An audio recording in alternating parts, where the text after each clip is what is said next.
Good afternoon, everyone. Hope everybody is having a good first week. Today we're going to be talking about other function facts. We've been talking about functions a lot this week. We're going to get into some of the more specific stuff about functions today, specifically linear functions. So we're going to be talking a lot about linear functions in this video. You should have your notes handy with you here. Most of you have seen these two formulas before. This is the formula for slope of a line, or excuse me, slope-intercept form, because it gives you m, which is your slope, b, which is your y-intercept. And then you've got point slope form, because it gives you a point, x1, y1, which is x comma y. Then it gives you a slope, which is m. Now let me kind of put something to rest real quick. For the AP test, specifically, for what we are going to be doing, the only formula you need to know is really point slope form, because it gives you that point and slope. Even graphing this is really easy because you just look at, you'll go to your point, apply your slope. It's pretty simple. So determining the equation of a line through a point. Now this is going to go very quickly. First off, your slope. Oh, my pen's not wanting to write. I know. So we do a couple of points here. We can do 7 minus 3. Again, it doesn't matter which order you go in, so long as you pick a point. We'll call this y2. This is y1. You should all remember that slope is y2 minus y1 over x2 minus x1. So let's keep going.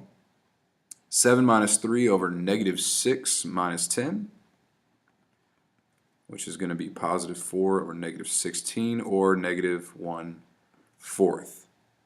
Now the equation of the line here is going to be y minus, and pick a point, 3 is equal to negative 1/4 x minus 10.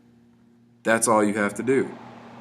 If you want to pick the other point, you could say it's y minus 7 is equal to negative 1/4 x plus 6. You don't have to convert this to slope-intercept form. There's no point.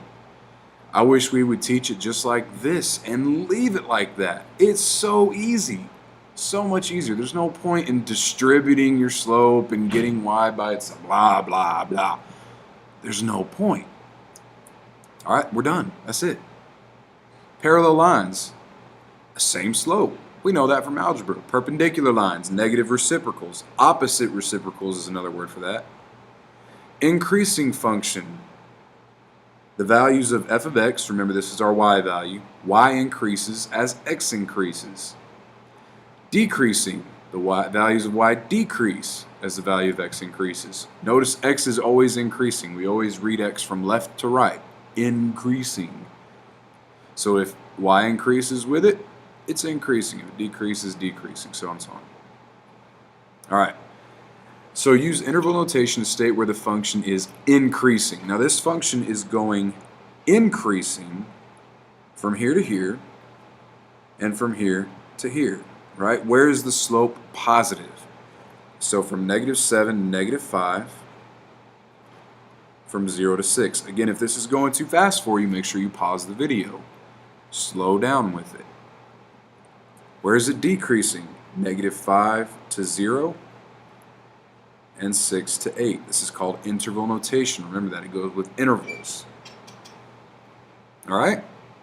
It's pretty straightforward, yeah? There's a lot of information down here about functional changes. If you take a function and you add a number, or subtract a number, plus or minus a goes up and down. If you add and subtract a to the x value, it goes left or right. Adding a going to the left, subtracting a going to the right. That goes back to functions that we did last year in pre-cal. Multiply the function by an a that stretches it or shrinks it vertically by a factor of a. So if this is 2f of x, it's going to be twice as tall. If it's 1/2 f of x, it's going to be half as tall. Fa of x stretches or shrinks it horizontally by a factor of 1 over a. Remember, this is always a fraction here, right? So if this is 1/2 of x, it's going to be really fat, right? Because it's stretching it. If it's 2x, for example, that'd be 1 over 2. It would shrink it by a half. So it would go more narrow, right? Negative reflects across the x-axis. Negative x reflects across the y. Absolute value reflects the part of the graph that is below the x-axis across the x-axis, so it flips it up, right? Absolute value of just x reflects what is on the right of the y-axis across the y-axis. This is the one that erases the left side. I want you to write that for me. It erases the left side of the graph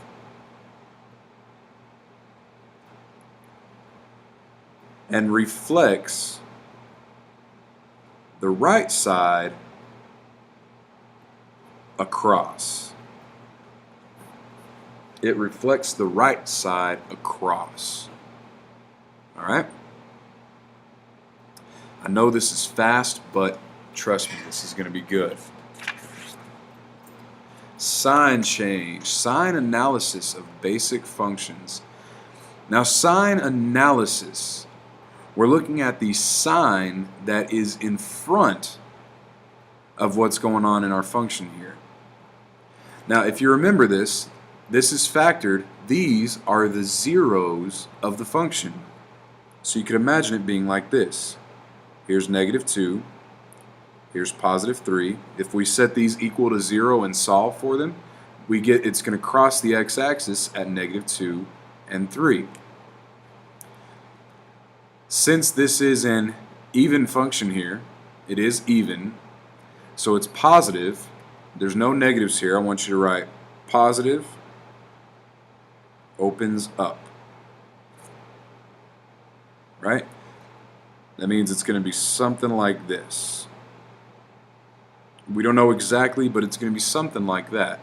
It's a positive function. That means that it is going to go up on the right.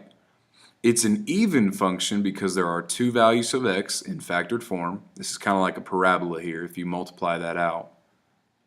So we know it's going to be even. This one is odd. All right? Because this one is odd, it has an x here, an x here, and an x here. When we when we multiply that out, it's going to be x cubed. And it's positive. So odd tells me it's going to be something like this.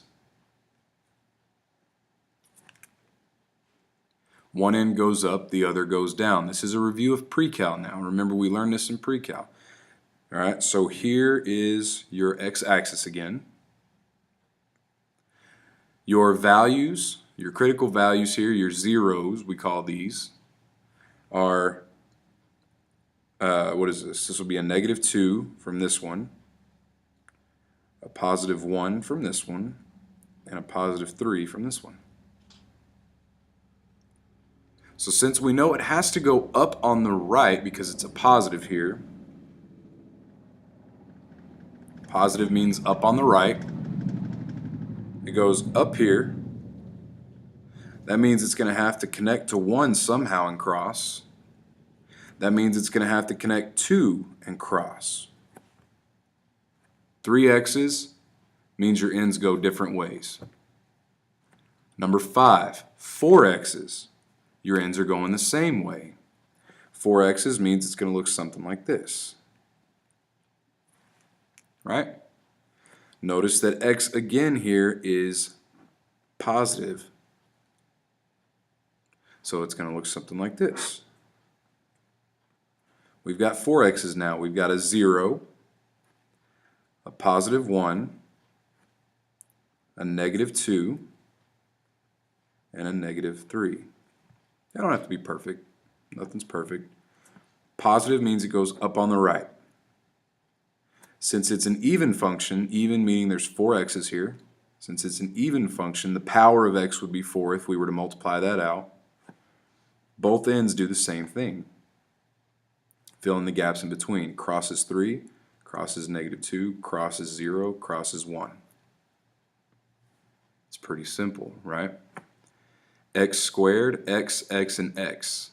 That's 2, 3, 4, 5. 2, 3, 4, 5. That means it's going to do something like this. Yep. Change its direction. right? 5x's means it's going to go up one direction, down the other direction. Now, how we know it goes up on the right is, again, because this is positive, right? We've got 0, we've got a -2, a -3, and a +1. But this 0 here, if you remember this guy from pre-cal, that 0 is happening twice. That means it's a double root. Happening twice. It's a double root. That means that it's going to touch 0 but not cross it. So here's what it looks like. We know it's positive, it goes up on the right. We know it's an odd function because there's 1, 2, 3, 4, 5 x's if we multiply them out. That means it's going to go the opposite direction on the left. So if it goes up on the right, down on the left. Fill in the blanks. Cross -3, cross -2. Then you get to 0. Something funky happens at 0. Something very strange. Here's what we're going to look at. Oh, you know what? I completely did this wrong. You will have to excuse me because I am not recording this whole video over again. Oh, Lord help me. Some of y'all are probably sitting in your chairs screaming right now, it's +3, blah. I am so sorry. Erasable pens that make the world go round. Up over here, down over here. There we go. Now 0 is a double root. That means it's going to touch and not cross, right? Touch and not cross. Goes back down through 1, up through 3. I'm so sorry. It's been a long day. Example 7. We're going to move right along here. Actually, you know what? 7 and 8, let's save those. Let's do those in class tomorrow. Let's save those. We'll do those in class tomorrow. I want to move on to composite functions. This should go pretty quick. Actually, you know what? No. I'm sorry. I don't want to record this all over again. Let's save this. We'll go to composite functions in a different video. All right? So let's go ahead and finish this. Why not? Why the heck not?